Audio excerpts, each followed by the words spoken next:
we doing, guys? James? James,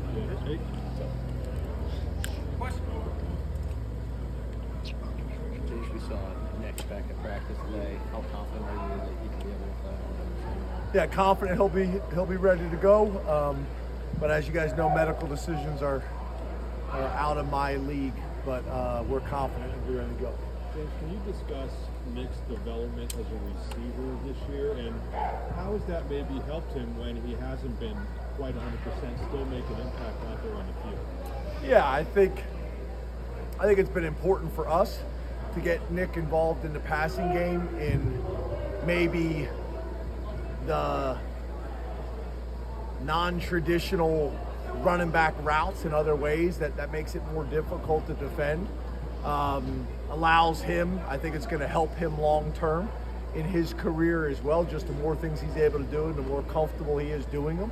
His ball skills have gotten dramatically better from his freshman year. And we got to continue to do that. But, obviously being out here at practice full time, those things are all important and how big of a part in the game plan he has on those things. James, Dom's been getting back in the swing of things, it seems, getting more snaps. Where is he in terms of, is he back to kind of where he was early in the season, or do you still view him as in between with that injury? Dom DeLuca.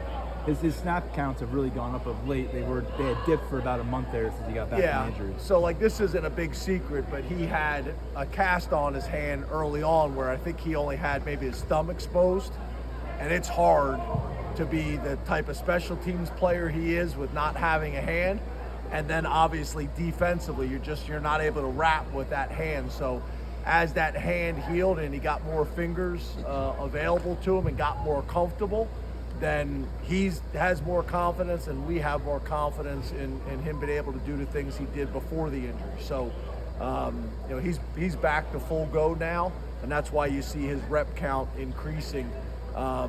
Very, very valuable guy for us, extremely smart, could probably play all three of the linebacker positions, could easily be a four-unit starter for us on special teams, which is what he's been up to this point of his career.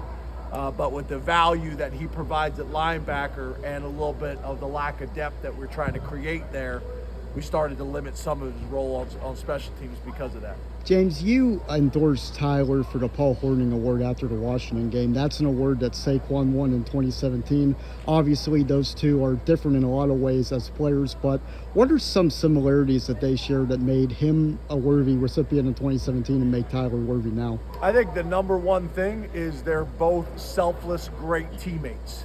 Tyler Warren, is like a case study in terms of media training for our freshmen. I mean, every time you guys interview him and you ask him questions about these awards and these records, he finds a way to redirect the question constantly back to his teammates or the program.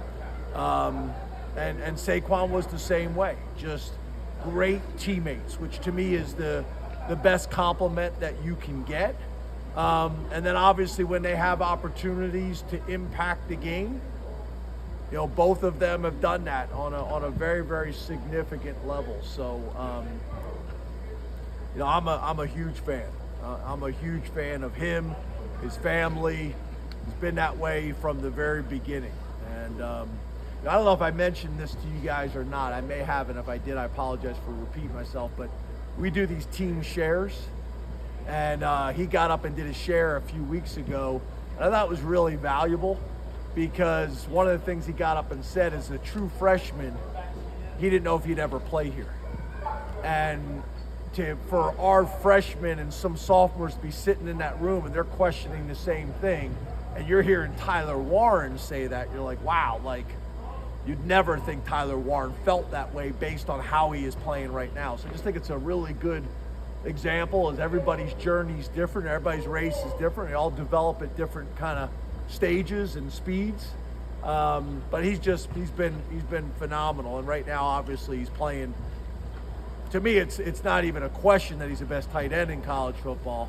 You can make the argument he's one of the most impactful football players in all of college football.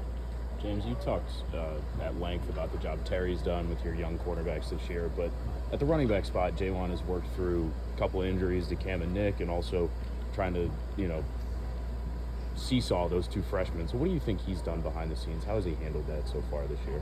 Yeah, really good, and those guys have as well. I think we spend a lot of time on educating our guys about, like, there's two different philosophies, right? You can just play them all, burn their red shirts, and there's value in that because next year they're more ready to go, or they end up earning significant roles. But there's also the guys that at the end of the year they look back and regret it and feel like they would have preferred the red shirt because they ended up only playing 6 plays in this game, or 12 plays in this game, or 4 plays in the next game, especially if guys stay healthy at their positions, and those things are hard to predict.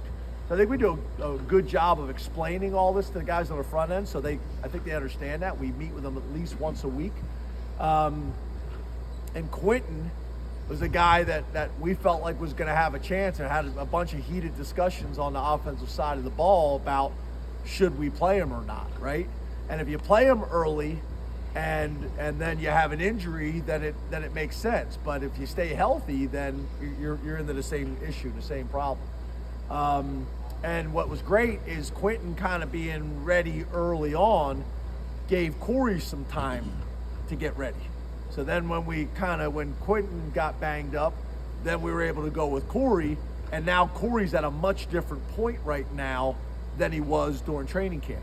So you guys saw he got in the game and did some really good things last week, and we need that because we got to feel like we always have 3 backs available, and that could be challenging, especially in a possible 17-game season.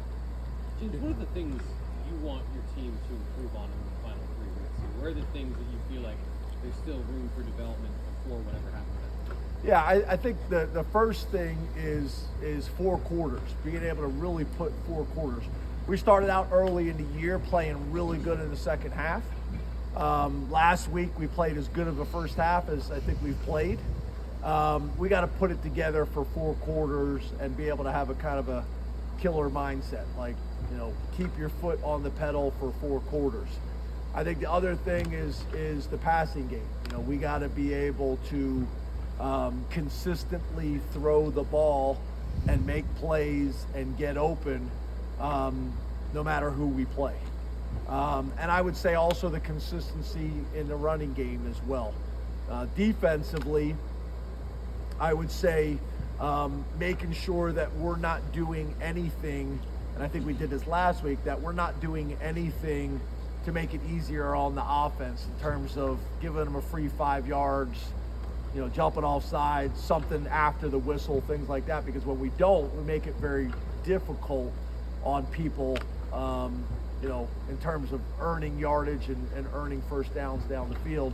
And then I think the other area which we showed a flash of last week is special teams. Whether it's a block kick or whether it's a return kick for a touchdown or punt for a touchdown, that's something that I think could really help us. And I think we've played really good on special teams from the standpoint, knock on wood, we haven't had any big plays against us or plays that really hurt us on special teams. That's great. That's the starting point. Now can we make the plays that we need to make that can create an advantage for us? So they're probably the areas that stand out to me the most. James, there's been a lot of talk about Tony Rojas since he got to campus. How would you evaluate his performance thus far in a starting role, and what would you like to see him to close out his second year on campus? Yeah, I think good. I think, there's been high expectations for him since he got here, played really well as a freshman, but I think it's a good example, right? There's a difference between coming in as the backup and being the starter and having to do it play in and play out, and the discipline and the toughness that takes mentally and physically to do that. And it's been a transition for him. He's really doing some good things, but the exciting thing for him and for us is I think there's a lot left in the tank for him. But I think there was a significant jump from him from being a rotate-in guy to a starter, and then not only that, doing it mainly in the open field and now doing it more in the box. That's different. No different than I think with Abdul, goes from being a space player or an off-the-ball defender to a defensive end. And I think he's getting more and more comfortable and more confident each week, and I think you're going to see the same thing with Tony. James, how would you assess the play calling from Andy and Tom to this point in the season? Yeah, it's been good. I mean, if you look at our numbers, our numbers are pretty good kind of across the board.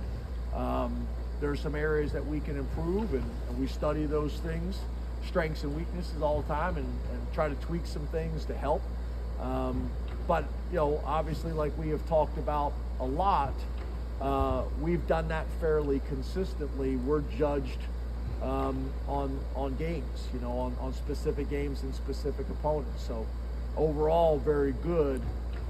We got to be at our best. That's myself and everybody included, you know, when it means the most. Thanks, Coach. Thank you. Thank you. Thanks, James. Thank you.